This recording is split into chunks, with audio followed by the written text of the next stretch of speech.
ಸೋಮೇಶ್ವರದ ಸೋಮೇಶ್ವರ ಪುರಸಭಾ ಕಚೇರಿ ಕೈತಲದ ನಿವಾಸಿ 29 ವರ್ಷ ಪ್ರಾಯದ ಪವನ್ ಕುಮಾರ್ ಪನ್ಪಿನಾರು ಕಡಲ್ಗೆ ಬುರ್ದು ದುರಂತ ಮರಣಪಡೆಯಿನ ಘಟನೆ ಬುಧವಾರ ಬೈಯಗ್ ವರದಿಯಾತನು. ಕುಡ್ಲಡ್ IT ಸಂಸ್ಥೆಡು ಉದ್ಯೋಗಿಯಾದ ಪುನಃ ಪವನ್ ಕುಮಾರ್ ಇತ್ತೆ ಲಾಕ್ಡೌನ್ ಹಿಡ್ದಾತ್ರ ವರ್ಕ್ ಫ್ರಮ್ ಹೋಮ್ ನಿಲೆಟ್ಟು ಇಲ್ಲರ್ದೆ ಕೆಲಸ ಮಲ್ತೊಂದಿತ್ತೇರು.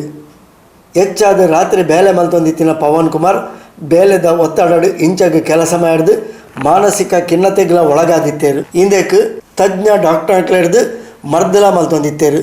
ಬುಧವಾರ ಮಧ್ಯಾಹ್ನ ಮುಟ್ಟ ಇಲ್ಲಡೆ ಇತ್ತಿನ ಪವನ್ ಮಧ್ಯಾಹ್ನಗ್ ತನ್ನ ಅಪ್ಪೆ ಶ್ರೀಮತಿ ರಾಜೇಶ್ವರಿ ಬೊಕ ಕೈತಲ್ದಕ್ಕಲು ಪೆರಿಬೈಲ್ದ ಚಂದ್ರಶೇಖರ್ ರಕ್ಕಲ್ನ ಒಟ್ಟಿಗೆ ಆಸ್ಪತ್ರೆಗೆ ಹೋದು ಡಾಕ್ಟರ್ಡ ಪರಿಶೀಲನೆ ನಡಪಾದು ಬತ್ತದಿತ್ತೇರು.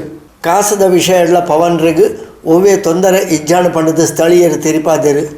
ಇಂಬೆರ್ನ ಅಜ್ಜರು ಶ್ರೀ ಕೃಷ್ಣ ಭಟ್ರು ಆನಂದಾಶ್ರಮ ಶಾಲೆಡು ಹಿಂದಿ ಅಧ್ಯಾಪಕರಾದ ಸೇವೆ ಸಂದಾದ ನಿವೃತ್ತರಾತೇರು. ಅಮ್ಮೇರು ಗಣೇಶ್ ಪ್ರಸನ್ನ ಹೈದರಾಬಾದ್ ಮಲ್ಲ ಸಂಸ್ಥೆಡು ಉದ್ಯೋಗಿಯಾದುಲ್ಲೇರು. ಅಪ್ಪೆ ಶ್ರೀಮತಿ ರಾಜೇಶ್ವರಿ ಇಲ್ಲನ್ನು ತೋಂದುಲ್ಲೇರು. ಪವನ್ ಕುಮಾರ್ರಿಗೆ ಏಪಲ ಬೈಯಾಗ ತನ್ನ ಇಲ್ಲ ಪಿರವಗೂ ಬತ್ತದು ಸೋಮೇಶ್ವರದ ಬಂಡೆಡು ಕೊಲ್ಲುದು ಪುರ್ತು ಕಳೆಪುನ ಅಭ್ಯಾಸ ಇತ್ತನು.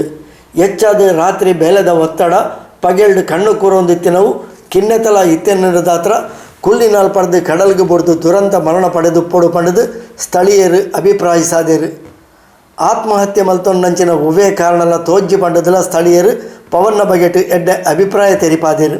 ಉಳ್ಳಾಲ ಪೊಲೀಸ್ ಇನ್ಸ್ಪೆಕ್ಟರ್ ಸಂದೀಪ್ ಬೊಕ ಸಿಬ್ಬಂದಿಲು ಜಾಗೆಗೆ ಬತ್ತದು ಪ್ರಕರಣ ದಾಖಲಿಸಾದೇರು.